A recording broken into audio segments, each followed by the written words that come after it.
আমাদের আইএসএফে সবাই মানে সন্ত্রাসী, কালকে যারা যোগদান করেছে তারা কেউ ভালো মানুষ না, সেই দেখে আমরা তৃণমূল কংগ্রেসে যোগদান করলাম। চাপড়ার বিধায়ক রুকবানুর রহমানের ছত্রছায়ায় থাকা দুষ্কৃতীরা আইএসএফ এ যোগ দিতেই জেবে শেখের হাত শক্ত করতে আইএসএফ ও বিজেপি ছেড়ে তৃণমূলে যোগ দিলেন প্রায় 100টি পরিবার। বুধবার রাতে চাপড়ার হাটখোলা পঞ্চায়েতের শিকরা গ্রামে আইএসএফ ছেড়ে 30টি পরিবার ও বিজেপি ছেড়ে 70টি পরিবার তৃণমূল কংগ্রেসে যোগদান করেন বলে দাবি তৃণমূল নেতৃত্বের। চাপড়া বিধানসভা তৃণমূল প্রার্থী হিসেবে জেবের শেখের নাম ঘোষণা হতেই সিঁদুরে মেঘ দেখতে থাকেন রুকবানুর রহমানের ছত্রছায়ায় থাকা দুষ্কৃতীরা। রাজনৈতিক পালাবদলের সাথে সাথেই তারা জেবের শেখের ঘনিষ্ঠ হওয়ার চেষ্টা করেন, কিন্তু সন্ত্রাস মুক্ত চাপড়া গড়ার লক্ষ্যে তাদের সাথে দূরত্ব বজায় রেখে চলেন জেবের শেখ।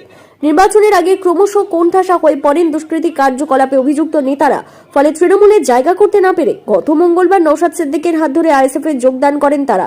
এতদিন পর্যন্ত যারা ওই দুষ্কৃতীদের অত্যাচার থেকে বাঁচতে আইএসএফ বা বিজেপি সহ অন্যান্য দলকে ভোট দেওয়ার কথা ভাবছিলেন, তারাই এখন জেবের শেখের হাত শক্ত করতে দলে দলে যোগ দিচ্ছেন তৃণমূলে।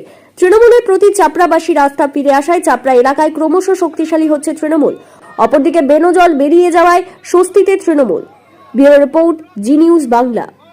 আইএসএফ থেকে তৃণমূল কংগ্রেসে আসলাম কারণ আমাদের জেবের ভাই আমাদের পাশে থাকে, আমাদের সাহায্য করে। আর আমাদের যে আইএসএফ দলটা, কালকে আমি যে আমাদের চাপড়ায় যে মিটিংটা হলো আমি গিয়েছিলাম, সেখানে দেখলাম সবই সন্ত্রাসীতে ভরা, এবং সেটা দেখে আমি তৃণমূল এসে যোগদান করলাম। কারণ তৃণমূল আমার খুব কাছের এবং আমাদের সাহায্য করছে খুবই। আমাদের যে গ্রামের দরিদ্র পরিবার আছে তাদেরও পাশে থেকেছে, এই জন্য আমি আইএসএফ থেকে তৃণমূলে যোগদান করলাম। আমাদের আইএসএফে সবাই মানে সন্ত্রাসী, কালকে যারা যোগদান করেছে তারা কেউ ভালো মানুষ না, সেই দেখে আমরা বিজেপি দল থেকে তৃণমূলে আসলাম। 70 থেকে 80 জন মতন আমাদের আসলো। বিজেপি আছে, আইএসএফ আছে, 100 পরে এসছে, আবার প্রায় 100-এর উপরে হয়ে যাবে আমাদের শতাধিক। চাপড়া যে প্রার্থী উনি আমাদের ভূমিপুত্র, উনি আমাদের গরিব মানুষের পাশে থাকে, আমরা তার জন্য আমরা এই দলে যোগ দিয়েছি। আমরা চাচ্ছি আরও ওনার সাথে থেকে আমরা কাজ কিছু ভালো কাজ করতে চাই, সেই জন্য আমরা দলে এসেছি। আমরা দেখেছি উনি যে গরিব মানুষের পাশে থাকে, সেই কাজগুলো দেখে আমাদের ছেলেপেলে, আমাদের ক্লাবের যা ছেলেপেলে আর আমাদের পাড়ার যে মানুষ সবাই বলেছে যে আমরা এবার টিএমসি করবো। আমরা বিজেপির যে দল, সে দল আমাদের ভোটের সময় আসে, অন্য সময় থাকে না, ওই জন্য আমরা এবার বিজেপি করবো না, আমরা তৃণমূলেই করবো।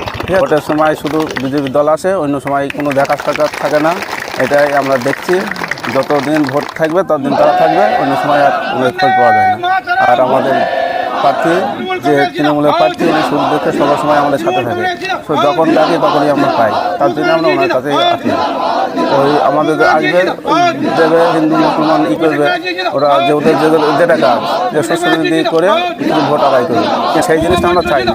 আমরা চাই আমরা সুস্থভাবে হিন্দু মুসলমান সব এক জায়গায় বসবাস করি, আমরা এটাই চাই।